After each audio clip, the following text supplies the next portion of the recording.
This lecture will be exploring the issue of euthanasia and moral theory. Most specifically within euthanasia will be physician-assisted suicide. With many of these issues that we discuss in the second half of the semester, legislation in the United States of America is rapidly changing. As far as physician-assisted suicide is concerned, when I first began speaking on this issue a few years ago, Oregon was the only state in the United States that allowed for physician-assisted suicide.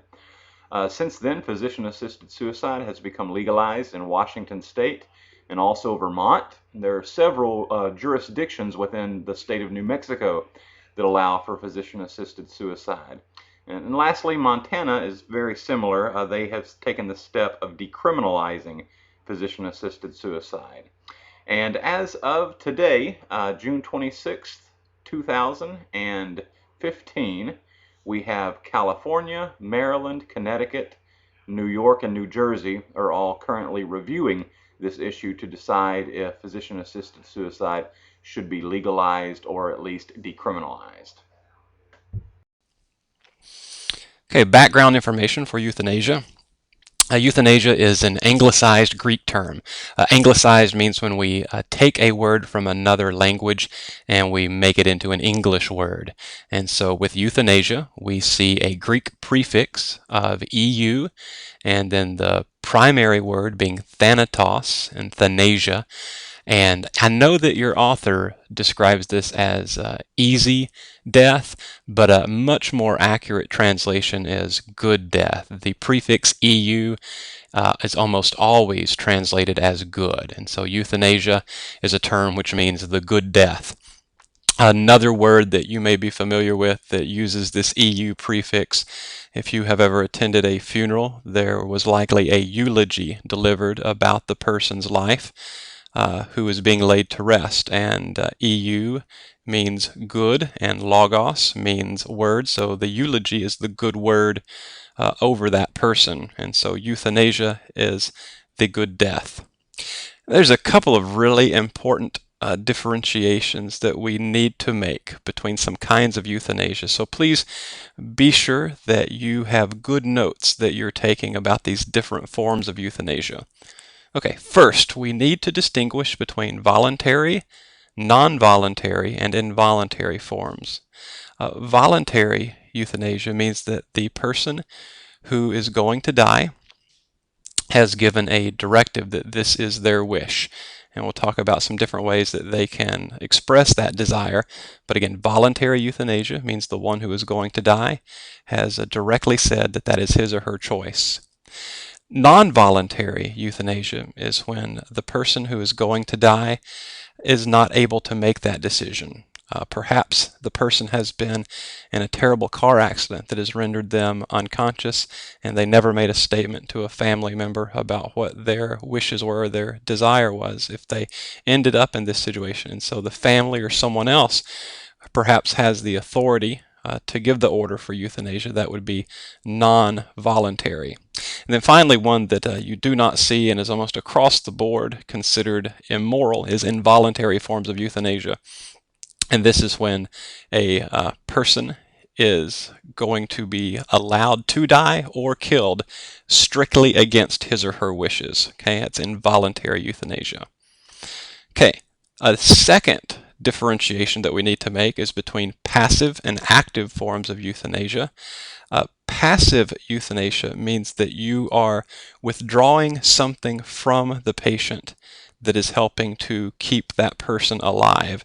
And so if we're talking about some sort of form of a respiratory machine, a feeding tube, removing that allows the person to die.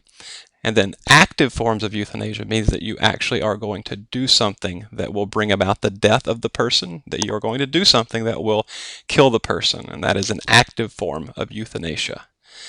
When we return now to the voluntary forms of euthanasia, this again means that the patient has given a directive about what they want to see take place if they find themselves in a terrible situation of suffering from pain, or if they are in a persistent vegetative state. And when a directive has been given by a patient, we oftentimes call this an advance directive, and these can come in many different forms. The most common form you'll see is a legal document that an attorney or lawyer has helped the person draw up that has the specific terminology and vocabulary that describes what the wishes or the desire of the person is should they ever find themselves in one of those states. There are other forms, though. Many of you have probably seen a television show in which a person has done an audio recording or a video recording that expresses their wishes. And then sometimes, even though we can get into difficult legal grounds, an advance directive is a very informal letter or document that's been given to a family member. Again, because it's not been drawn up by an attorney or lawyer, that can sometimes bring in a legal dilemma. And as far as our current legal standing of various forms of euthanasia is concerned, active forms of euthanasia, in which you actively give a medicine or perform a procedure that will bring about the death, that will kill the person, that is illegal. And then passive forms of euthanasia, we get into much trickier ground there about what can be withdrawn from a patient that might very well allow that patient to die. Again, passive forms of euthanasia are not seen as killing the person, but letting the person die. Okay, and then another form of euthanasia that we need to talk about is a physician-assisted suicide. Pictured here is Dr. Jack Kevorkian, who is the most well-known figure associated with physician-assisted suicide. He has helped many people commit suicide who have been in terrible pain, terrible suffering from an illness. There is a movie that came out recently in which Al Pacino portrays Jack Kevorkian. I'm always eager to give movie recommendations, so You Don't Know Jack is a movie I haven't seen yet, but we'll be watching within the week. And so if you have interest in this issue of physician-assisted suicide, you'd probably find that movie of interest to you. Okay, here is the big distinction that we need to make between physician-assisted suicide and active forms of euthanasia. While many people do find active forms of euthanasia morally acceptable, this is still an illegal practice. And almost everywhere, physician-assisted suicide is also considered illegal, but it is gaining support in some courts. And as you're going to see in just a moment, in one state, physician-assisted suicide is actually legal. Now, here's the primary difference. It's important that you have this in your notes. Active euthanasia involves the doctor or the physician as the causal agent. And what this means is that with active euthanasia, the doctor actually has medication in the syringe that he or she is applying to the patient that will cause the death of the patient, that will kill the patient. Or the doctor is going to perform some procedure that will actively bring about the death of the patient. But when you come to physician-assisted suicide, the doctor or physician is not seen as the primary causal agent. He or she is providing information or perhaps describing a procedure or even prescribing medication that could help the patient should he or she choose to take their life, would allow them to do that. And so because the physician is only providing some information or providing medication but not the one actively applying the procedure or the medication, then the physician is not the primary causal agent. So very important for this chapter and for this issue of euthanasia that you understand the difference between active euthanasia and physician-assisted suicide. Okay, and then we come to the big question on moral theory. Is euthanasia killing someone, or is it allowing someone to die? That really seems to be one of the big questions. There are a couple more that we'll look at in just a moment. When we look at Kantian forms, non-consequentialist forms of moral theory, we see that those that are in favor of passive forms of euthanasia center around this morally justifiable idea that you're allowing someone to die, that is the natural process. You could also think about this with natural law theory, that rather than using some foreign means to keep a life alive by natural law, you are letting that life be lived out, and the natural process is that that life is going to die. And so non-consequentialist moral theories, both Kantian and some, not all, but some natural law, find euthanasia morally justifiable if the argument can be made that you are letting someone die and not proactively taking a life.